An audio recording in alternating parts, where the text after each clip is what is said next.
Hi everyone, my name is EJ Anderson, congressional auditor turned long haul truck blogger, also known as the happiest, kindest trucker on the road. Welcome to White Glove Trucking Channel, where I help you use trucking as a vehicle to live your best life. And with today's video, Truck Love, how to love every day on the road, I want to help you do just that by giving you some ideas to help you live your best life out there while you're trucking, by helping you make your trucking experience the best it can be. Now, when we out here trucking, we can see that many drivers out here are not happy. Some of them are downright miserable. And it's not that they're in the wrong job. It's just that they're not trucking in the way that makes them happy. Look, you guys, you can't let the culture that's pervasive in your particular trucking company or in the trucking industry as a whole dictate how you run. You got to find a way that you like to run and then figure out a way to do that. And that's how you get to truck love. You have figured out exactly how you like to run so that the job doesn't feel like a job anymore. It feels like play. It feels like you're just taking epic road trips every day. It feels like you could do this forever. Once you get to that point, then you'll know you've reached truck love. So how do we get there? All right, there's two parts to this. There's some trucking stuff I want to share with you, and then toward the end, I'll also share there's some mental stuff we need to do too.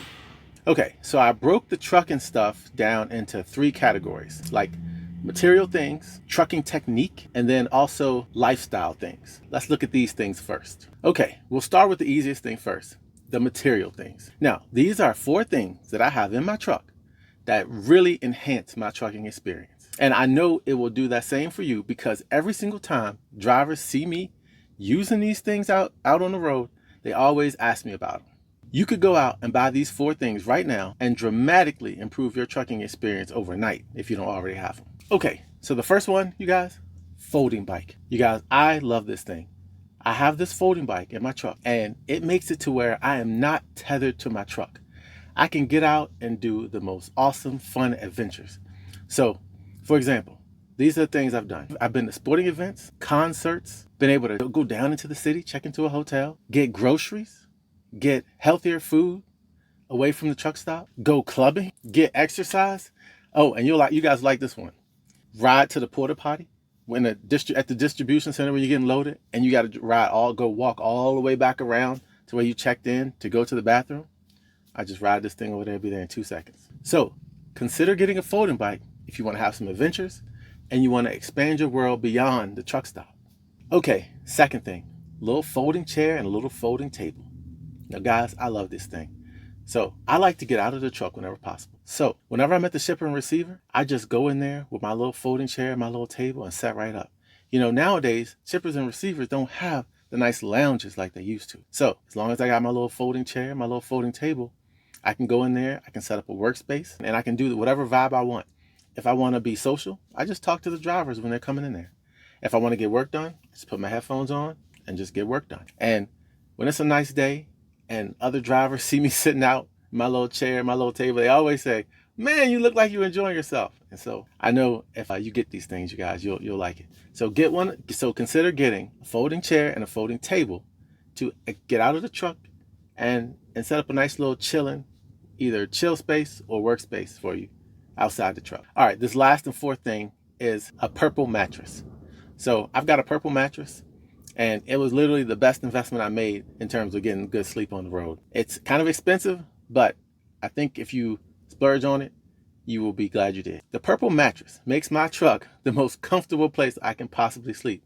It's more comfortable than a fancy hotel room bed, and it's more comfortable than my bed at home. So consider getting a purple mattress if you want to get some good sleep while you're on the road. Okay, that's it for the material things. Let's move on to trucking techniques. Now, these are ways of trucking or techniques that I have found to make the experience lovely for me. So let's go through these and think through these together so you can kind of figure out your preferences and figure out how you like to truck best. Okay, the first one. What is your optimal driving speed? Now, I know you guys, a lot of people think that I'm crazy when I tell them this, but I like to drive 55 miles an hour, and it makes a big difference in my enjoyment levels of my drive. This is the thing. Because I never have to pass anybody, I can just put on my audiobook and listen to my audiobook, and next thing you know, I'm there. Even though it takes longer to get there, I'm not tired like I used to be when I drove faster. So I still have the energy to work out and do any other hobbies or goals that I want to achieve. Next one, what's your ideal break time?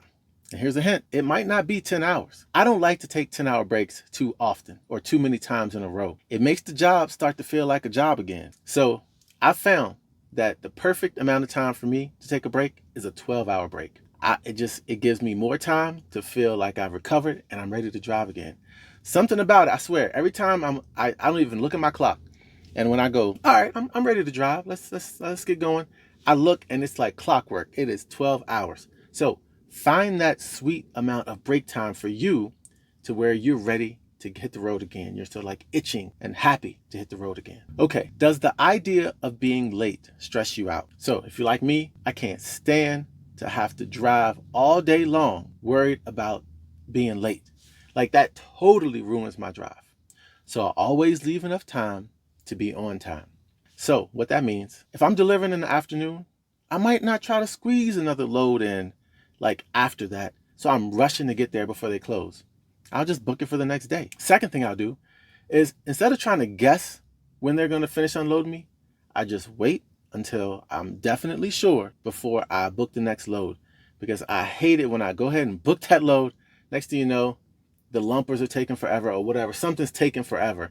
And then I'm worried about being late on the pickup. So when I put this one in here, you guys, I was like, should I even mention that? It seems like common sense. But that's the thing with trucking. It's like all these little things that could potentially stress you out. When they add up, it makes the difference between whether you're out here loving the job or whether you're always frustrated and unhappy. So manage all these little things and the job can become something that you truly love. All right, next one. Do you get frustrated while waiting? Waiting is a big part of trucking. I always like to have something to do when I'm waiting. I have a mantra, never wait on them. That just means I'm not sitting there watching the pot boil, waiting for them to finish loading me, unloading me. I'm going to find something that I want to do that I've been looking forward to do that will help me stay productive and like not even notice the time is passing. So next thing you know, they're done or you're ready to go. If you save something that you really want to do for when you have to wait, then it creates this like reverse psychology to where you're kind of excited when you have to wait because you get to do the thing you've been waiting to do. Next one. Are you focused on the journey or the destination? Now, in a recent counseling session with a driver, she confided into me that she always gets frustrated when she hits a snag. So we figured out, because she has a set routine and a set route, that she began to have an expectation of how the drive would go. So anytime it went off plan or she was later than what she thought she was going to be, then it started to frustrate her. To fix this, she needed to remember to focus on the journey and whatever came her way instead of just focusing on getting to the destination. Next one. Do you like to drive during the day or at night? With less traffic, driving at night is more meditative and you get better fuel mileage. But personally, I prefer driving during the day. I like to drive when the world is alive. I want to see beautiful contours in my day, like cityscapes, landscapes, womenscapes. Do you like the West Coast or the East Coast? The West Coast has more adventure and more people to do fun things with, but the cities are farther apart and so the loads are longer, and especially for me, driving 55 miles an hour. The East Coast has shorter loads, which is more conducive to doing like a hobby after you shut down, but the people are more work focused, so it's less like spontaneous fun on the East Coast. What's the ideal amount of miles you enjoy driving each day so that you're eager to hit the road tomorrow? This one is kind of personal, and so you can kind of home in on this one with experience, but the key here is best said with a quote by Greg McCowan. Never do more today than you can fully recover from by tomorrow. That way the job never feels like a chore and you're always ready and excited to do it again tomorrow. How much autonomy do you need? Now, you guys, it's crazy how much of a difference this makes from being able to start that drive when you're ready versus having to start when you're told to. I find that the ability to take the morning off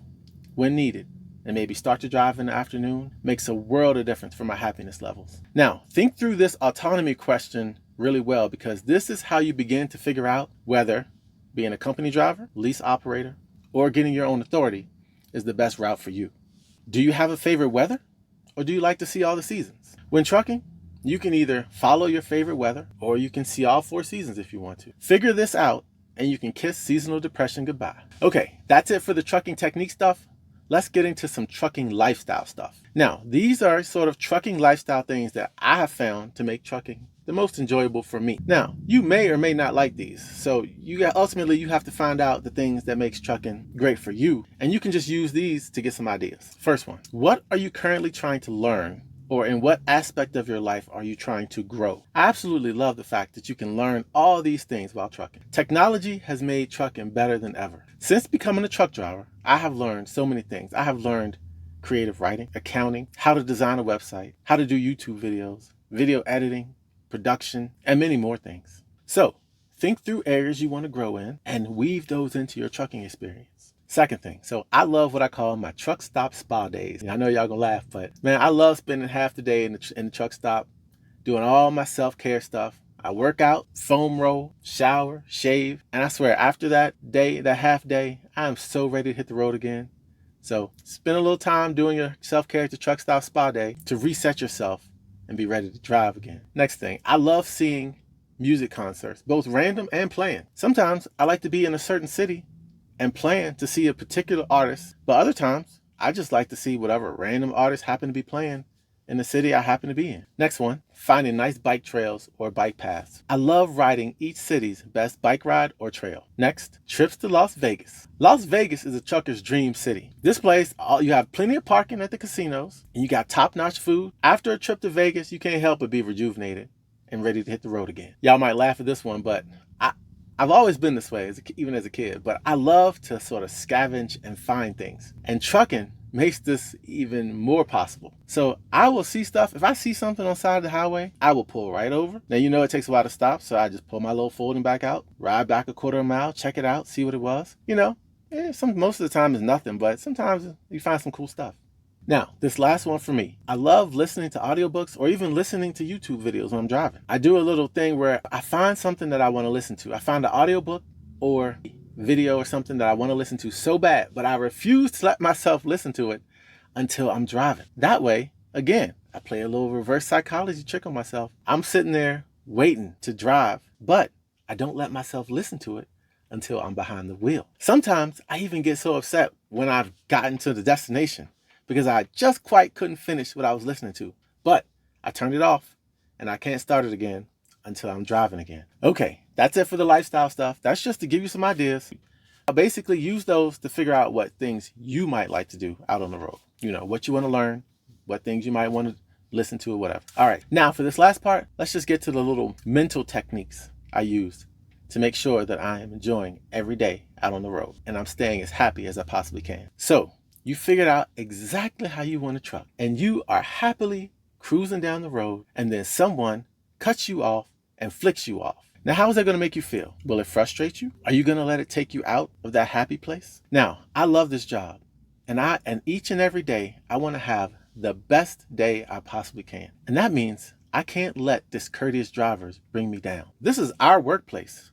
We can't let people just waltz into our workplace and ruin our day. We're not going to give them that power. So what do we do in this situation? We're sitting there wondering why they flicked us off. Did I do something I wasn't aware of? Or are they just a mean person? And the thing is, when you're driving, it's not like a regular situation. You don't have the opportunity to confront this person to get an answer, to figure this out. Well, in the absence of that explanation or understanding the situation, our perception becomes reality. And who's in charge of our perception? We are. So would we rather perceive the situation a negative way, a way that gets us all riled up, like thinking that person's a jerk?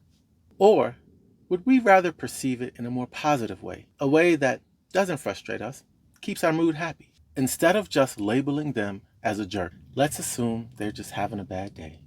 I try to remember when I had a regular job that wore me down, and I'm grateful because I know that not everybody is lucky, as we truckers are, to have such a wonderful job like truck driving. And given their circumstances, they're probably just doing the best they can. So let's just thank them for the opportunity to strengthen this muscle of looking at things from a more positive perspective, which can help us be happier in all parts of our lives and not just behind the wheel. I mean, just think, if you can learn to think positively about these random people out on the road, if you build that muscle, when you go around your family, people you actually care about, it'll be like a feather, lifting a feather, to be able to be more positive in those situations around the people you love. All right, if you try doing all those things and they don't work, there's one final thing I do which always makes me laugh. And so if all else fails, just laugh or just laugh it off. So I'm gonna leave you with my Buddhist trucker quote that I created. It always makes me chuckle. If you signal, I will let you in. If you merge, I will slow for you. If you cut me off, I will smile and give you a peace sign. And if you flick me off, I will run your little ass over. All right, guys, take care. Thanks for watching. See you on the next one.